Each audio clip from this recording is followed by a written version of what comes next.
Hi hello అందరికీ నమస్కారం friends. ఈ యొక్క నోటిఫికేషన్ తాజాగా మనకి సహస్ర సీమా బల్ అని ministry of home affairs government of India కింద పనిచేసే ఈ యొక్క మంత్రిత్వ శాఖలో తాజాగా మనకి హెడ్ కానిస్టేబుల్ ఉద్యోగులకు సంబంధించిన నోటిఫికేషన్ అయితే మనకు విడుదల చేశారు. సో ఈ యొక్క హెడ్ కానిస్టేబుల్ సంబంధించి మనకు దాదాపు 233 ఉద్యోగాలకు సంబంధించి నోటిఫికేషన్ అయితే విడుదల చేశారు. సో ఈ నోటిఫికేషన్ సంబంధించి ఇంపార్టెంట్ డేట్స్, అదేవిధంగా అప్లికేషన్ ప్రొసీజరు, ఈ యొక్క హెడ్ కానిస్టేబుల్ ఉద్యోగాలకు సంబంధించి ఎలిజిబిలిటీస్ ఏమేమి ఉన్నాయి అనే విషయాన్ని మనము ఈ యొక్క వీడియోలో చర్చిద్దాము. సో ఈ నోటిఫికేషన్ సంబంధించి మనకు హెడ్ కానిస్టేబుల్ స్టీవార్డ్లో మనకి అన్రిజర్వ్డ్ కేటగిరీలో 2 పోస్టులు అయితే మనకు ఖాళీగా ఉన్నాయి. సో ఎవరైనా కూడా ఏ క్యాస్ట్ ఎవరైనా కూడా ఈ యొక్క నోటిఫికేషన్కి స్టీవార్డ్ ఉద్యోగాలకి అయితే అప్లై చేసుకోవచ్చు. అదేవిధంగా హెడ్ కానిస్టేబుల్లో కమ్యూనికేషన్ సంబంధించి మనకు 87 ఖాళీలు అయితే ఉన్నాయి. ఈ 87 ఖాళీల్లో మనకి అన్రిజర్వ్డ్ కేటగిరీ కింద 87, ఎకనామికల్ వీకర్ సెక్షన్లో 18, ఓబీసీలో 55, ఎస్సీలో 20 ఉద్యోగాలు, ఎస్టీలో 17 ఉద్యోగాలు. సో మొత్తం కలుపుకొని ఇక్కడ మనకి టోటల్గా ఈ యొక్క కమ్యూనికేషన్ దాంట్లో మనకి 197 ఉద్యోగాలు ఖాళీగా ఉన్నట్లుగా మనకి ఈ యొక్క నోటిఫికేషన్ క్లియర్గా తెలియజేస్తుంది. సో అదేవిధంగా హెడ్ కానిస్టేబుల్ ఎలక్ట్రీషియన్ సంబంధించి మనకు అన్రిజర్వ్డ్ కేటగిరీలో 13, ఎకనామికల్ వీకర్ సెక్షన్లో 2, 7 ఓబీసీ, 5 ఎస్సీ అండ్ 2 ఎస్టీ కింద మనకు మొత్తం 29 ఉద్యోగాలు అయితే ఖాళీగా ఉన్నాయి.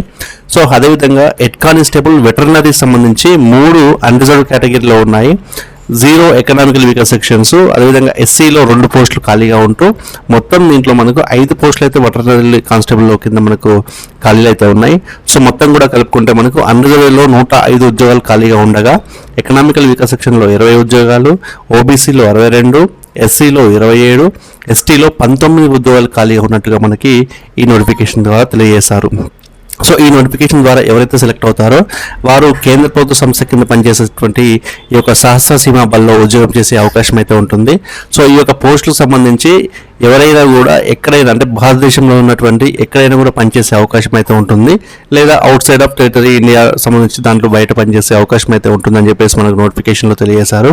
సో అదేవిధంగా నేషనాలిటీ వచ్చేసి మనకు సిటిజన్ ఆఫ్ ఇండియా ఉండాలని చెప్పేసి చెప్పారు.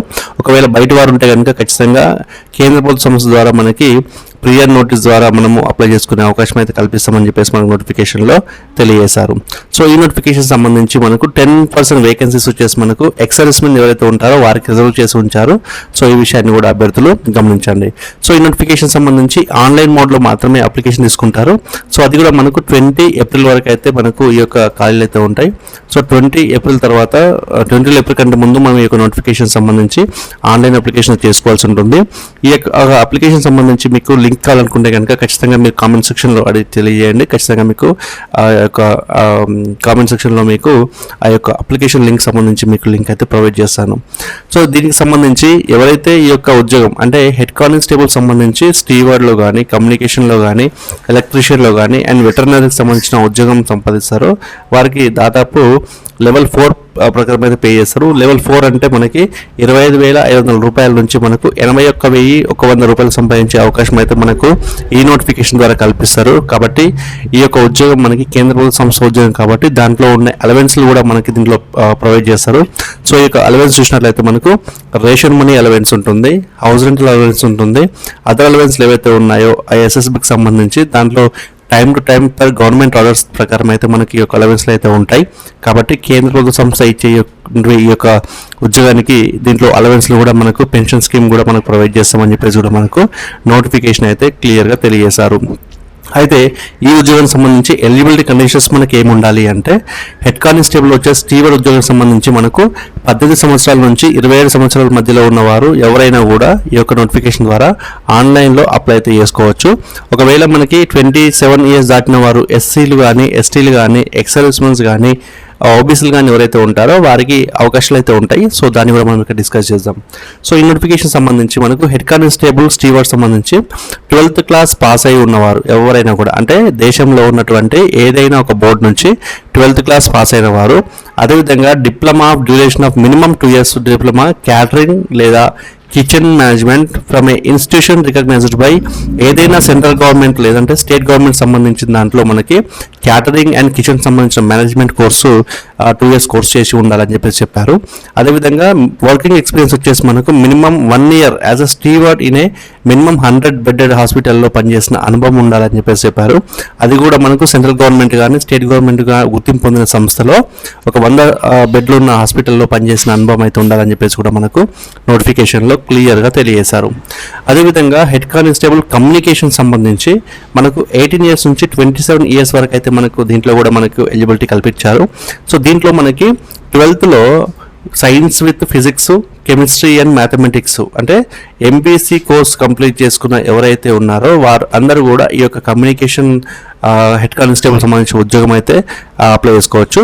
లేదంటే ఎంపీసీ కాకుండా సైన్స్లో ఫిజిక్స్, కెమిస్ట్రీ అండ్ మ్యాథమెటిక్స్ ఉన్నవారు అయితే అప్లై చేసుకోవచ్చు. సో ఎంపీసీఏ ఇక్కడ మనకి should have 3 years diploma in electrical or communication or computer science or information technology. అంటే మనకు ఈ యొక్క ఇంటర్మీడియట్తో పాటు మనకు ఒక 3 సంవత్సరాల డిప్లొమా వచ్చేసి మనకు ఎలక్ట్రానిక్స్ లేదా కమ్యూనికేషన్స్ లేదా కంప్యూటర్ సైన్స్ లేదా ఇన్ఫర్మేషన్ టెక్నాలజీలో మనకు ఈ యొక్క డిప్లొమా చేసి ఉండాలని చెప్పేసి కూడా మనకు నోటిఫికేషన్లో తెలియజేశారు. అదేవిధంగా ఎలక్ట్రీషియన్ సంబంధించి మనకు సేమ్ 18 years నుంచి 25 years వరకు అయితే మనకు ఏజ్ కల్పించారు. దీంట్లో ఖచ్చితంగా 10th class పాస్ అయి ఉండాలి. అదేవిధంగా 2 years వర్క్ ఎక్స్పీరియన్స్ వచ్చేసి మనకు ఏదైనా ఒక ట్రేడ్లో అంటే ఐటీఐకి సంబంధించి కానీ డిప్లొమాకి సంబంధించిన ఏదైనా వొకేషనల్ కోర్స్ చేస్తాం కదా ఆ యొక్క కోర్సులో ఖచ్చితంగా మనకు 1 year సర్టిఫికేట్ కోర్స్ కంప్లీట్ చేసి ఉండాలని చెప్పేసి కూడా మనకు నోటిఫికేషన్లో తెలియజేశారు. అదేవిధంగా 2 years diploma from recognised industrial training అంటే మనకు ఐటీఐకి సంబంధించిన దాంట్లో కానీ ఎలక్ట్రీషియన్ కోర్స్ కంప్లీట్ చేసిన వారైతే ఈ యొక్క నోటిఫికేషన్ ద్వారా ఎలక్ట్రీషియన్ సంబంధించి అప్లై చేసుకోవచ్చు. సో ఈ యొక్క ఉద్యోగానికి సంబంధించి ఖచ్చితంగా ట్రేడ్ టెస్ట్ అయితే పాస్ అవ్వాల్సి ఉంటుందని చెప్పేసి కూడా మన నోటిఫికేషన్లో తెలియజేశారు. హెడ్ కానిస్టేబుల్లో మనకి మరొకటి లాస్ట్ వెటర్నరీ సంబంధించిన దాంట్లో ఖాళీ అయితే ఉన్నాయి. సో వెటర్నరీ సంబంధించి కూడా మనకు 18 years నుంచి 27 years మధ్యలో ఉన్న వారికి అవకాశం అయితే కల్పిస్తున్నారు. దీంట్లో కూడా మనకి 12th class పాస్ అయ్యి ఉండి సైన్స్ అండ్ బయాలజీ మెయిన్ సబ్జెక్ట్గా ఉండాలని చెప్పారు. అదేవిధంగా 2 years డిప్లొమా కోర్స్ వచ్చేసి వెటర్నరీలో లైవ్ స్టాక్ డెవలప్మెంట్ లేదంటే వెటర్నరీ స్టాక్ అసిస్టెంట్ కోర్సు లేదంటే యానిమల్ హస్బెండరీ కోర్సు ఖచ్చితంగా కేంద్ర ప్రభుత్వ సంస్థలో కానీ లేదంటే స్టేట్ గవర్నమెంట్లో కానీ గుర్తింపు పొందిన సంస్థలో ఈ యొక్క కోర్స్ కంప్లీట్ చేసి ఉండాలని చెప్పేసి కూడా మనకు నోటిఫికేషన్ అయితే తెలియజేశారు. సో ఇక్కడ మనకి ఈ నోటిఫికేషన్ వచ్చిన డేట్ నుంచి మనకు 30 days అనమాట. సో ఇది మనకి 21 March రోజు అయితే మనకు ఈ యొక్క నోటిఫికేషన్ అయితే విడుదలైంది. సో ఈ 21 March నుంచి మనకు 20 April వరకు అయితే ఉంటుంది. అంటే మనకు ఈ యొక్క నోటిఫికేషన్ విడుదలైన డేట్ నుంచి మనకు 30 days వరకు అయితే అప్లై చేసుకోవాలని చెప్పారు. సో 30 days అంటే మనకు 21 March రోజు వచ్చింది, 20 April వరకు అయితే ఓపెన్గా ఉంటుంది. కాబట్టి ఈ యొక్క 2 dates కూడా మీరు గుర్తుంచుకోండి. ఖచ్చితంగా ఆ యొక్క డేట్ లోపలనే అప్లై చేసుకోండి. ఒకవేళ మీకు లాస్ట్ మూమెంట్లో మనకు సైట్ సంబంధించిన ఇబ్బంది ఉంది అనుకుంటే కనుక ఖచ్చితంగా మీరు వెంటనే ఈ యొక్క నోటిఫికేషన్ సంబంధించి అప్లై చేయడం స్టార్ట్ చేయడం చాలా మంచిది. సో ఈ యొక్క ఉద్యోగం సంబంధించి మనకు డేట్ ఆఫ్ బర్త్ అనేది చాలా మ్యాండేటరీ ఉంటుంది. సో డేట్ ఆఫ్ బర్త్ అదేవిధంగా పేరు అనేది మన యొక్క ఎస్ఎస్సి సర్టిఫికేట్లో ప్రింట్ అయిన విధంగానే మనము అప్లికేషన్ ప్రాసెస్లో ప్రొవైడ్ చేయాల్సి ఉంటుంది.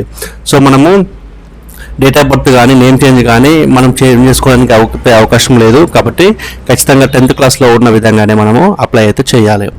సో ఈ యొక్క ఉద్యోగానికి సంబంధించి ఏజ్ రిలాక్సేషన్ చూసినట్లయితే ఇంతకుముందు మనం డిస్కస్ చేసినట్టుగా ఎస్సీ ఎస్టీలకు సంబంధించి 5 సంవత్సరాల రిలాక్సేషన్ అయితే ఉంటుంది.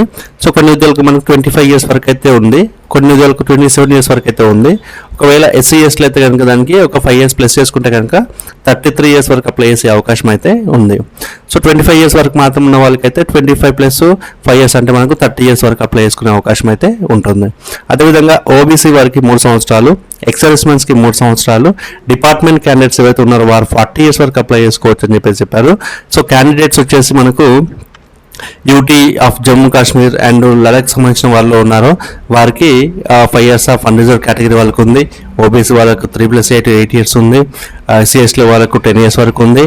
Children's and dependent victims killed in 1984 yearsలో చనిపోయిన వారి పిల్లలకి అన్రిజర్వ్ కేటగిరీ వారికి 5 సంవత్సరాలు ఉంది. ఓబీసీ వారికి 8 సంవత్సరాలు, ఎస్సీ ఎస్టీల వరకు అయితే 10 సంవత్సరాల వరకు అయితే రిలాక్సేషన్ అయితే ఉంది. కాబట్టి ఈ నోటిఫికేషన్ సంబంధించి ఎవరు ఎలాంటి ఎలిజిబిలిటీలో ఉన్నారో వారు చెక్ చేసుకోండి. ఆ తర్వాత అప్లై చేసే ప్రయత్నం అయితే చేయండి. సో ఇక్కడ చిల్డ్రన్స్ అంటే అర్థం ఏంటి అంటే డిపెండెంట్ ఫ్యామిలీ మెంబర్స్ ఎవరైతే ఉంటారో, అంటే స్పౌస్ కావచ్చు, చిరుపిల్లలు కావచ్చు, అన్నదమ్ములు కావచ్చు, లేదంటే సిస్టర్ కావచ్చు, ఎవరైనా కూడా ఆ యొక్క కోటా కింద రిజర్వేషన్ తీసుకోవచ్చు అని చెప్పేసి కూడా మనకు నోటిఫికేషన్లో క్లియర్గా తెలియజేస్తారు. సో ఇక్కడ మనకి ఈ నోటిఫికేషన్ సంబంధించి ఎలిజిబిలిటీస్ అంటే మనకు ఫిజికల్ టెస్ట్ మనకి ఏ విధంగా ఉండాలి, మనకు ఫీ ఏ విధంగా పే చేయాలనే విషయాన్ని ఇక్కడ చూద్దాం. సో ఫీ పేయబుల్ వచ్చేసి మనకు ఆన్లైన్ పేమెంట్ అయితే చేయాల్సి ఉంటుంది.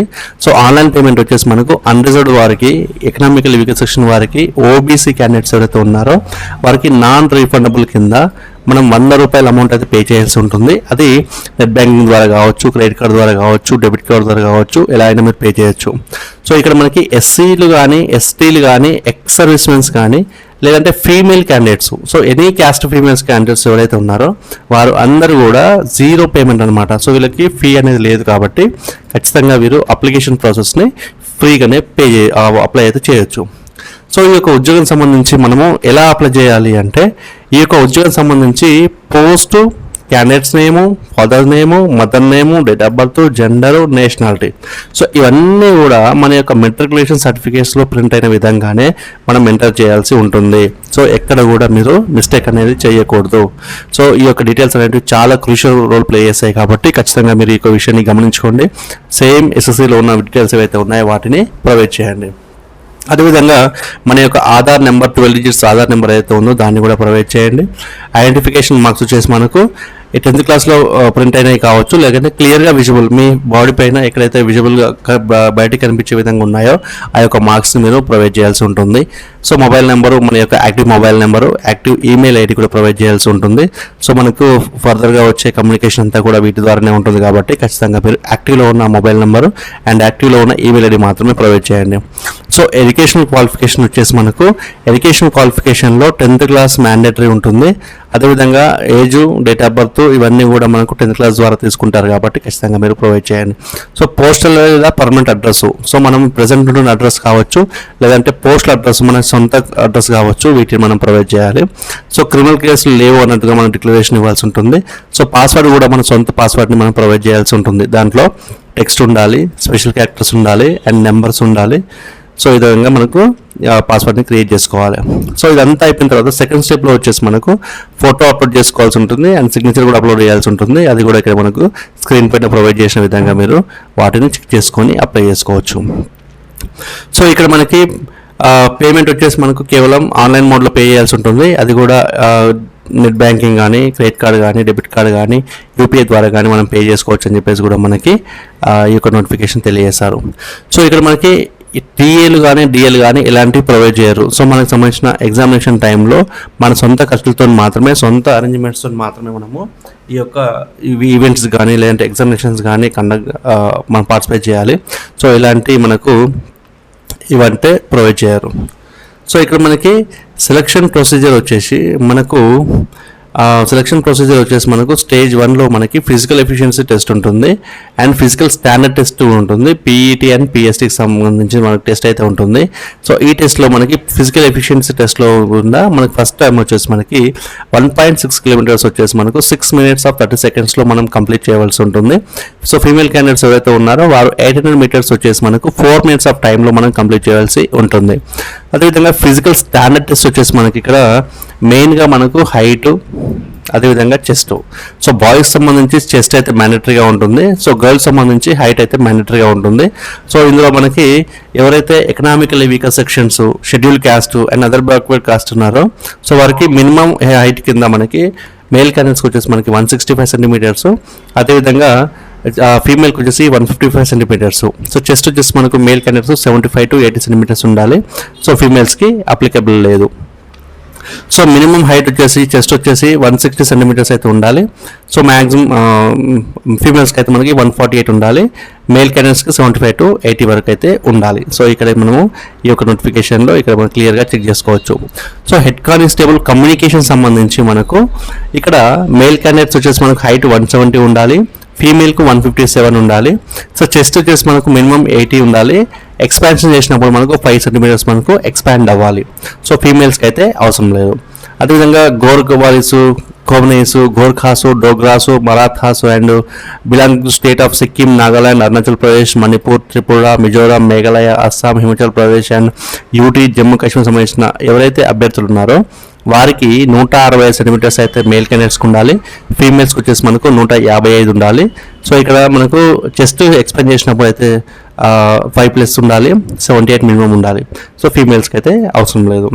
సో అదేవిధంగా ఎలక్ట్రీషియన్కి, అదేవిధంగా మనకి వెటర్నరీ సంబంధించిన దాంట్లో మనకి డిఫరెంట్గా అయితే హైట్ అండ్ వెయిట్ అయితే ప్రొవైడ్ చేస్తారు. వాటిని మీరు ఇక్కడ చెక్ చేసుకోవచ్చు, లేకపోతే మీరు కామెంట్ సెక్షన్లో తెలియజేయచ్చు. నేను ఖచ్చితంగా దానికి ఆన్సర్ అయితే ఇస్తాను.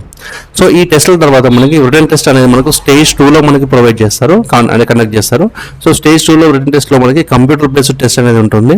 సో కంప్యూటర్ బేస్డ్ ఎగ్జామినేషన్లో మనకి 3 గంటల సమయం అయితే మనకి ప్రొవైడ్ చేస్తారు. 3 గంటల సమయంలో మనకి 150 క్వశ్చన్లకి 150 మల్టిపుల్ చాయిస్లు అయితే ఉంటాయి. సో 150 మల్టిపుల్ చాయిస్లో వచ్చేసి జనరల్ నాలెడ్జ్ పైన, మ్యాథమెటిక్స్ పైన, రీజనింగ్ పైన, general English and general Hindi పైన, టెక్నికల్ సబ్జెక్ట్ పైన మనకు క్వశ్చన్లు అయితే ఉంటాయి.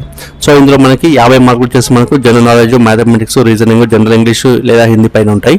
పార్ట్ 2లో వచ్చేసి మనకు 100 మార్కులు కేవలం టెక్నికల్ సబ్జెక్ట్ పైన ఉంటాయి. సో ఈ విషయాన్ని అయితే ఖచ్చితంగా అభ్యర్థులు గమనించండి. సో మినిమం క్వాలిఫైయింగ్ మార్క్స్ వచ్చేసి మనకు జనరల్ క్యాండిడేట్స్కి వచ్చేసి, ఎకనామికల్ వీక్ సెక్షన్ వచ్చేసి, ఓబీసీ వారికి, ఎక్స్ మనకి వచ్చేసి 50% మార్క్స్ అని పాస్ అయి ఉండాలి. అంటే 75% మార్క్స్ అనేది మనం పొంది ఉండాలి. సో ఎస్సీ ఎస్టీకి సంబంధించి 45% మార్క్స్ అయితే పొంది ఉండాలని చెప్పేసి మనకు నోటిఫికేషన్లో క్లియర్గా తెలియజేశారు. సో 45% మార్క్స్ వీరికి, 50% మార్క్స్ అయితే వీరికి. సో ఖచ్చితంగా అదేవిధంగా స్టేజ్ 3లో మనకి స్కిల్ టెస్ట్ ఉంటుంది. Only for the post of head constable electrician సంబంధించి మనకు స్కిల్ టెస్ట్ అనేది ఉంటుంది. సో స్కిల్ టెస్ట్ పాస్ అయితేనే మనకు దీంట్లో అవకాశాలు అయితే ఉంటాయి. సో కాబట్టి ఇక్కడ మనకి ఏ విధంగా మనకి తీసుకున్నారంటే 20 times of the vacancies category వైజ్గా 20 టైమ్స్ ఆఫ్ ద వేకెన్సీస్ వాళ్ళకి ఈ యొక్క స్కిల్ టెస్ట్కి అయితే కాల్ చేస్తారు. సో దాంట్లో మనకి 50 మార్క్స్ అయితే ఉంటాయి. సో మినిమం క్వాలిఫైయింగ్ మార్క్స్ వచ్చేసి మనకి ఆల్ క్యాండిడేట్స్కి వచ్చేసి మనకు 60% మార్క్స్ అయితే వచ్చి ఉండాలని చెప్పేసి కూడా మనకు నోటిఫికేషన్లో తెలియజేశారు. అదేవిధంగా స్టేజ్ 4 సంబంధించి documentation and detailed medical examination అయితే ఉంటుంది. సో ఈ documentation and detailed medical examination సంబంధించి మనకు 3 టైమ్స్ వేకెన్సీస్ కేటగిరీ వైజ్గా కాల్ చేస్తారు. సో దీంట్లో మనకి ఈ యొక్క డీటెయిల్స్ అన్నిటి కూడా మనకు వెరిఫై చేస్తారు. సో దీంట్లో ఫస్ట్ పార్ట్ వచ్చేసి మనకు డాక్యుమెంట్ వెరిఫికేషన్. సో ఈ యొక్క డాక్యుమెంట్ వెరిఫికేషన్లో మనకి మెడికల్ ఎగ్జామినేషన్ కంప్లీట్ అయిన తర్వాత మనకి డైరెక్ట్గా ఫైనల్ సెలక్షన్ అనేది ప్రొవైడ్ చేస్తారు. సో ఫైనల్ సెలక్షన్ వచ్చేసి మనకు ఈవెంట్స్లో వచ్చిన మార్క్స్, అదేవిధంగా ఎగ్జామినేషన్లో వచ్చిన మార్క్స్ ఆధారంగా మనల్ని ఫైనలిస్ట్లో అయితే సెలెక్ట్ చేస్తారు. సెలెక్ట్ చేసిన తర్వాత మనకి ఈ యొక్క జాయినింగ్ లెటర్స్ అనేవి మనకు ప్రొవైడ్ చేస్తారు. కాబట్టి ఈ యొక్క విషయాన్ని అభ్యర్థులు ఇచ్చితే గమనించండి. సో ఇక్కడ దీనికి సంబంధించి ఎలాంటి డౌట్స్ ఉన్నా కూడా మీరు ఖచ్చితంగా కామెంట్ సెక్షన్లో అయితే అడగండి. ఫస్ట్ మన యొక్క ఛానల్ని లైక్ చేయండి, సబ్స్క్రైబ్ చేయండి, మీ యొక్క ఫ్రెండ్స్కి ఈ యొక్క వీడియోని అయితే షేర్ చేయండి. సో ఫ్రెండ్స్, ఇది ఈరోజు మనకు హెడ్ కానిస్టేబుల్ సంబంధించి మనకు తాజా నోటిఫికేషన్. సో మంచి నోటిఫికేషన్ మళ్ళీ ముందుకు వస్తాను. అందరూ అసలు నమస్తే, జై హింద్.